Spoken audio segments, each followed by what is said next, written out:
ആദ്യമേ ഞാൻ പറയാൻ പറ്റുമെന്നറിയില്ല, രശ്മി മാമാണ് എനിക്ക് 2 ലക്ഷം രൂപ തരുന്നത് ഇത് തുടങ്ങാൻ വേണ്ടി തന്നെ. സത്യത്തില് ആ ഒരു മാഡം തുടങ്ങിക്കോളൂ പൊക്കോളൂ എന്ന് പറഞ്ഞ ആ ഒരു പോക്കിൽ നിന്ന്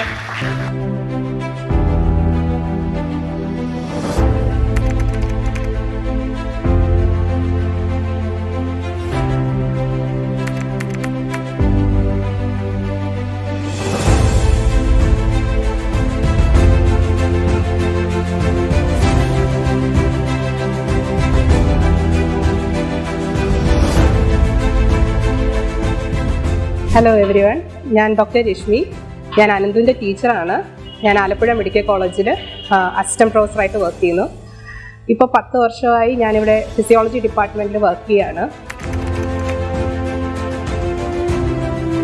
അനന്തു 2015 തൊട്ട് എൻ്റെ സ്റ്റുഡൻ്റാണ്.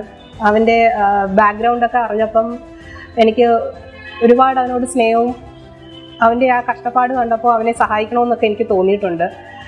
അതുകൊണ്ട് തന്നെ ഞാൻ ഒരുപാട് റിച്ചൊന്നും അല്ലെങ്കിലും എന്നെ കൊണ്ടാവുന്ന വിധത്തിൽ ഞാൻ അവനെ സപ്പോർട്ട് ചെയ്തിട്ടുണ്ട്.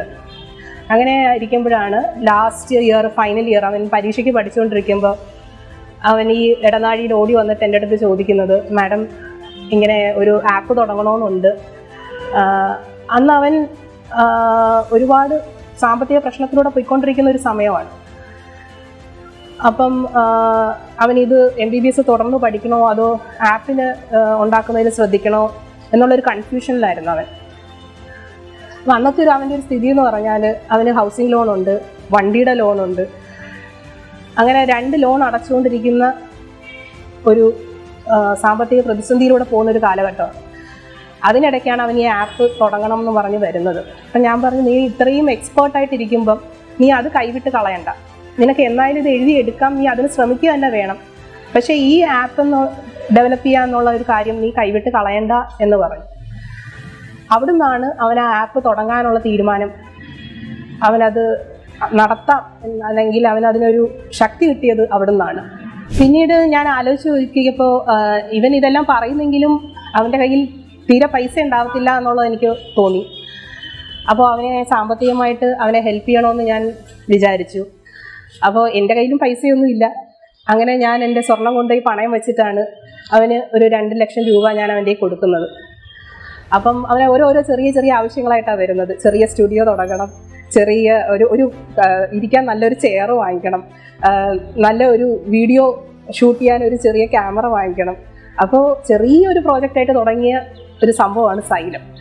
അതിന് എന്ത് എക്സ്പെൻസ് ആവുമെന്ന് എനിക്കും അറിയത്തില്ല, അവനും അറിയത്തില്ല. എത്ര വേണ്ട പണം മുടക്കേണ്ടി വരുമെന്ന് ഒരു ഐഡിയ ഇല്ലായിരുന്നു.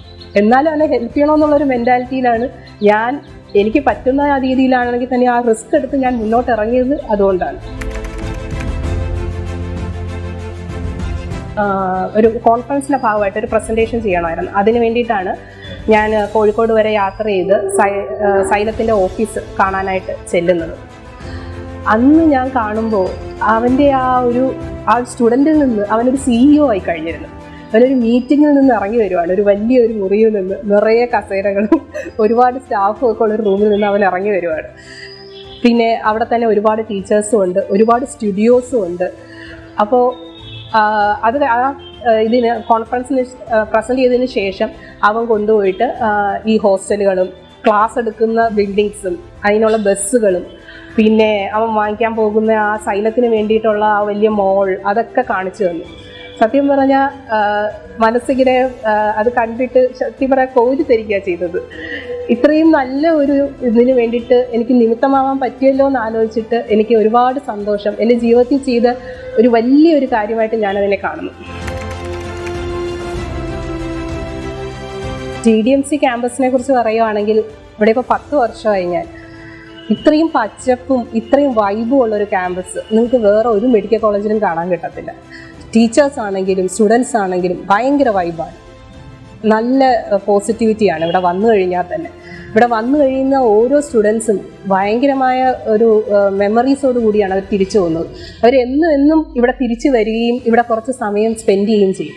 നിങ്ങൾക്ക് വേറൊരു മെഡിക്കൽ കോളേജിൽ പോയാലും ഇത്രയും ഓർമ്മകൾ നിങ്ങൾക്ക് ഉണ്ടാകത്തില്ല, അത് ഉറപ്പുള്ള കാര്യമാണ്.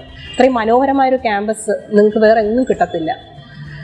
പിന്നെ ഡിസിപ്ലിൻ ലൈഫായിരിക്കണം. നമ്മൾ പഠിക്കാനുള്ളത് പഠിച്ചിട്ട് വേണം ബാക്കി എല്ലാ ആക്ടിവിറ്റീസിലും ഏത് ക്യാമ്പസിലാണെങ്കിലും നമ്മൾ അതിൽ ഇടപെടാൻ. കാരണം നമ്മുടെ വിദ്യാഭ്യാസപരമായ ഉയർച്ചയ്ക്ക് നമ്മൾ ഒരിക്കലും അതിനൊരു കോട്ടവും സംഭവിക്കരുത്. അതിന് മുകളിലോട്ട് വേണം ബാക്കിയുള്ള ആക്ടിവിറ്റീസ് എല്ലാം വരാൻ. അത് ആലപ്പുഴ മെഡിക്കൽ കോളേജ് ആയാലും നിങ്ങൾ വേറെ ഏത് മെഡിക്കൽ കോളേജിൽ പോയാലും നിങ്ങൾക്ക് പഠിക്കാൻ പറ്റുന്നതിൻ്റെ മാക്സിമം നിങ്ങൾ ഇതുവരെ പഠിച്ചു കഴിഞ്ഞു. ഇനി നിങ്ങൾക്ക് ചെയ്യാൻ പറ്റുന്നതും നിങ്ങളുടെ ഏറ്റവും ബെസ്റ്റ് രീതിയിൽ പെർഫോം ചെയ്യുക എന്നുള്ളതാണ്. അതിന് നിങ്ങൾക്ക് നിങ്ങളോട് ചെയ്യാവുന്ന ഒരു കാര്യം ടെൻഷൻ അടിക്കാതിരിക്കുക. ടെൻഷൻ അടിച്ചു കഴിഞ്ഞാൽ നിങ്ങൾ പഠിച്ചതും കൂടെ ഇല്ലാതാകും. അപ്പോൾ വളരെ റിലാക്സ് ചെയ്ത് ചെയ്യുവാണെങ്കിൽ, ഇനി പഠിക്കാത്ത കുട്ടിയാണെങ്കിൽ പോലും നന്നായിട്ട് പെർഫോം ചെയ്യും. ഇപ്പോൾ ഒരു പഠിച്ച കുട്ടി നന്നായിട്ട് പെർഫോം ചെയ്യണമെന്നുണ്ടെങ്കിൽ ടെൻഷൻ അടിക്കാതിരിക്കുക. അങ്ങനെ അടിക്കുകയാണെങ്കിൽ നമുക്ക് തലേന്ന് ഉറക്കമില്ലാതാകും, നമ്മളുടെ ബ്രെയിൻ ഫുൾ ബ്ലാങ്ക് ആയി പോകും. ആ ഒരു അവസ്ഥയിലോട്ട് നിങ്ങൾ എത്തിച്ചേരരുത്.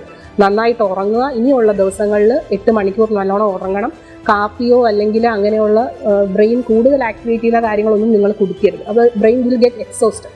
അപ്പോൾ ആ ഒരു അവസ്ഥയിലോട്ടേക്ക് ബ്രെയിൻ ബ്ലാങ്ക് ആയി പോകുന്ന ഒരു അവസ്ഥയിലോട്ട് എത്തിച്ചേരാതെ നല്ലോണം പെർഫോം ചെയ്യാനായിട്ട് നല്ലോണം ഉറങ്ങുക. ഇനി ഒരാൾ അടുത്ത ആഴ്ച റിവൈസ് ചെയ്യാൻ പറ്റുന്ന പോർഷൻസ് മാത്രം റിവൈസ് ചെയ്യുക. കൂടുതൽ എക്സ്ട്രാ പോർഷൻസ് തലയിലോട്ട് എടുത്തു വയ്ക്കാതിരിക്കുക. പിന്നെ പ്രാർത്ഥിക്കുക, ദൈവത്തെ വിളിച്ച് പോയി എക്സാം എഴുതുക. എത്തിപ്പെടേണ്ട ആൾക്കാരാണെങ്കിൽ തീർച്ചയായിട്ടും എത്തിപ്പെടും. TD മെഡിക്കൽ കോളേജ് വരുവാണെങ്കിൽ നിങ്ങളെ കാത്ത് ഞാനിവിടെ ഉണ്ട്. All the best.